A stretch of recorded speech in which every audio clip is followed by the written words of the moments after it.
Assalamualaikum warahmatullahi wabarakatuh. Selamat datang di Arsitektur dan Organisasi Komputer. Materi kita kali ini membahas tentang arsitektur memori dari sistem komputer. Rencana kegiatan pembelajaran mingguan, capaian pembelajaran pertemuan. Mahasiswa memahami arsitektur memori dari sistem komputer, baik sistem memori utama maupun sistem memori pendukung seperti cache memory dan virtual memory. Kemampuan akhir capaian pembelajaran memahami arsitektur memori dari sistem komputer baik dari sistem memori utama maupun sistem memori pendukung seperti cache memory dan virtual memory. Bahan kajian ada definisi memori, parameter memori, klasifikasi memori, RAM dan ROM, cache memory dan virtual memory. Penilaian mahasiswa mampu menjelaskan arsitektur memori dari sistem komputer melalui kegiatan tanya jawab di dalam diskusi di kelas. Memori digunakan untuk penyimpanan informasi. Informasi ini di dalam komputer adalah program, instruksi, dan operan, dan informasi yang bersifat terkontrol. Parameter yang penting yang signifikan dalam pemilihan sebuah memori komputer yaitu adalah kapasitas, kecepatan, latensi, dan bandwidth. Kapasitas memori dapat dipandang sebagai unit penyimpanan yang terdiri atas atau jumlah lokasi yang masing-masing dapat menyimpan W dalam jumlah bit. Memori mempunyai L, alamat dan panjang word atau W dalam bit. Kapasitas total memori adalah L dikali W dalam satuan bit. Jadi di sini adalah W, di sini adalah L. Kapasitas sama dengan L kali W. Kecepatan adalah parameter penting dalam memori yang disebut dengan kecepatan operasi. Hal ini diukur dengan dua parameter yaitu waktu akses atau TA dan waktu pemulihan atau recovery time atau TG. Waktu siklus adalah total waktu akses dan waktu pemilihan. Jadi TC sama dengan TA ditambah TG. Di mana di sini ada alamat, di sini ada baca, ada memori dan juga dilanjutkan dengan data. Latensi beberapa jenis memori seperti hard disk mempunyai organisasi internal yang dalam akses pertamanya ke suatu lokasi atau sektor mempunyai waktu akses yang lama, sedangkan lokasi yang berdekatan mempunyai waktu akses yang singkat. Bandwidth adalah kecepatan transfer data memori yang dinyatakan dalam jumlah byte per detik. Fungsi sistem memori dengan jenis saluran input dan output, di mana memilih alamat memori yang akan diakses untuk operasi baca atau tulis, memilih operasi baca atau tulis untuk dilaksanakan, mensuplai data input untuk penyimpanan data memori ketika operasi penulisan, menahan output yang berasal dari memori ketika operasi pembacaan, enable atau disable memori agar memori dapat merespon masukan alamat dan perintah baca atau tulis.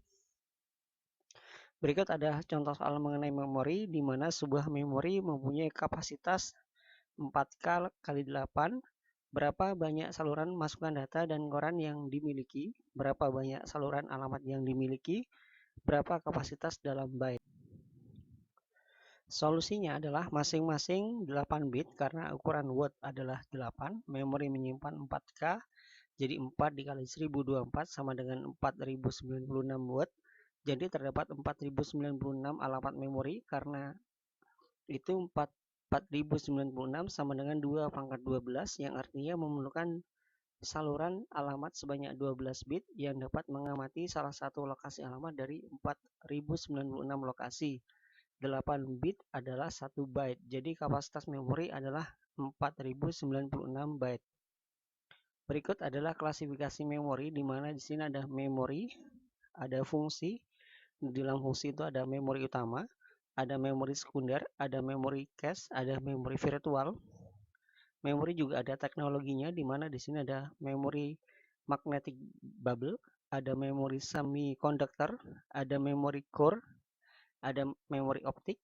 Dari sisi kemampuan memori ada dua, memori baca atau tulis, memori baca saja. Dari sisi akses ada memori akses acak, ada memori akses urut, ada memori akses semi acak. Dilanjutkan dengan random access memory atau RAM, menyimpan program dan data yang digunakan oleh CPU secara real time. Data dapat dibaca, ditulis, dan dihapus beberapa kali. RAM adalah memori yang mudah menguap elemen perangkat keras. Tempat data yang digunakan saat ini disimpan. Apa yang dimaksud dengan memori volatil? Artinya ketika instruksi dari hard disk disimpan di RAM saat komputer dihidupkan. RAM dilanjutkan dengan petunjuk ini melibatkan sistem operasi atau operating system dan program lain yang diperlukan untuk menjalankan komputer. CPU menggunakan instruksi ini untuk melakukan tugas-tugas yang diperlukan untuk menjalankan komputer. Berikut adalah gambar dari random access memory. Dilanjutkan dengan jenis-jenis RAM, di mana ada RAM statis atau SRAM. Ini menyimpan sedikit data yang menggunakan keadaan sel memori 6 transistor. Ada dynamic RAM atau DRAM. Ini menyimpan sedikit data yang menggunakan sepasang transistor dan kapasitas yang merupakan sel memori DRAM. Keunggulan RAM, RAM dapat meningkatkan kecepatan sistem komputer dan semakin tinggi kecepatan sistem, semakin besar RAM. CPU dapat membaca data lebih cepat dari RAM dibandingkan dengan hard disk, CD, DVD, floppy disk, dan USB. Penggunaan masa pakai baterai sangat sedikit. RAM dapat menulis dan menghapus operasi. Kekurangan RAM, jika CPU ingin membaca data RAM, maka akses data dari register dan cache yang lambat dibandingkan dengan ROM. RAM bersifat volatil, yaitu sulit untuk menyimpan data selamanya. RAM memiliki ruang terbatas. Read-only memory atau ROM. ROM adalah salah satu perangkat keras komputer dan juga smartphone. ROM merupakan keluarga memori sama seperti RAM dan juga hard disk. ROM adalah tempat penyimpanan semikonduktor yang memiliki sifat permanen, yang dimana data atau program yang disimpan dalam ROM tidak akan hilang walaupun perangkat laptop, komputer, atau smartphone dalam keadaan mati. Berbeda dengan RAM yang memiliki sifat penyimpanan yang sementara. Berikut adalah gambar dari ROM. Ini dia. Dilanjutkan dengan konfigurasi ROM, di mana di sini ada konfigurasi satu sel ROM, nilai logika 0. Dalam sel, jika transistor terhubung dengan ground pada titik P, dan jika tidak, nilai akan menjadi 1 dan ini akan disimpan. Transistor atau T atau terputus, dan pada voltase bit itu akan turun menjadi 0. Nah, seperti itu. Di mana di sini ada sinyal bit, turun akan menjadi 0. Ini adalah sinyal kendali. Jenis-jenis ROM itu adalah Programmable Read-Only Memory atau PROM, Erasable Programmable Read-Only Memory atau EPROM, Electrically Erasable Programmable Read-Only Memory atau EEPROM, Compact Disk Read-Only Memory atau CD-ROM. Jenis PROM yang berupa chip memori memiliki fungsi penyimpanan data yang dapat diisi satu kali saja. Data atau program yang sudah dimasukkan ke dalam PROM akan tetap pada memori PROM dan bersifat permanen. Tidak bisa mengubah atau menghapus PROM tersebut seperti ROM pada umumnya. Program pada PROM tidak bisa menghilang meskipun perangkat dalam keadaan mati. Dilanjutkan dengan EPROM. Berbeda dengan ROM lainnya, program yang tersimpan pada EPROM akan bersifat erasable, yaitu dapat dihapus dan juga diprogram ulang.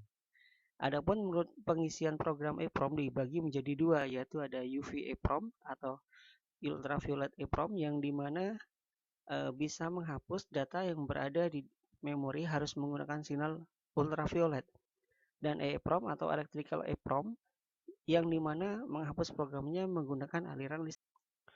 Dilanjutkan dengan EEPROM, merupakan jenis ROM yang paling dapat diprogram ulang dan di data program bisa dihapus. Penghapusan data ini menggunakan kerja elektrik atau aliran listrik. Biasanya EEPROM ini digunakan untuk BIOS, memori pada perangkat kamera digital, flash disk, handphone, konsol game, dan perangkat elektronik lainnya. Ada CD-ROM, jenis CD-ROM yang memiliki bentuk seperti cakram oktip atau optical disk, yang memiliki fungsi yaitu menyimpan data. CD-ROM merupakan hardware yang hanya bisa membaca sebuah CD saja. Biasanya CD-ROM ini berguna pada saat kita ingin menginstal sistem operasi atau operating system, software, ataupun penginstalan game yang menggunakan CD. Kelebihan ROM tidak mudah menguap dan lebih murah daripada RAM. Karena bersifat statis, maka tidak perlu disegarkan setiap saat.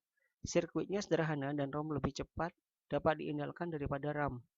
Data dapat disimpan secara permanen. ROM membantu untuk memulai komputer dan memuat operating system. Kekurangan ROM di sini hanya baca dan tidak dapat dimodifikasi. Jika perubahan diperlukan terhadap ROM, maka tidak mungkin dilakukan. Dilanjutkan ada cache memory atau memory cache. Juga disebut memori CPU adalah Static Random Access Memory atau SRAM. berkecepatan tinggi yang dapat diakses oleh mikroprosesor komputer lebih cepat daripada yang dapat diakses random access memory atau RAM.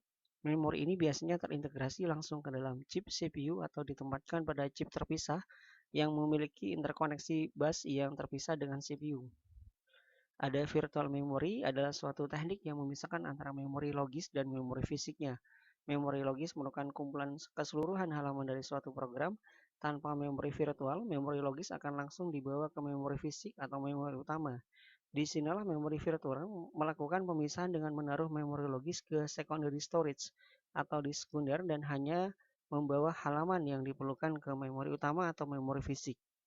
Berikut adalah referensi dari pertemuan kali ini, ada dari APK, apa itu cache memory, ada dari Dani, pengertian ROM, fungsi dan jenis-jenisnya, ada dari Mampirlah, pengertian tujuan dan fungsi virtual memory, ada dari Sahrul, organisasi dan arsitektur komputer, ada dari Sahrul N. Basalama, desain digital dan arsitektur komputer, prinsip-prinsip desain dan aplikasi, ada dari Wijaya, perbedaan RAM dan ROM, definisi fungsi dan kekurangan serta kelebihannya.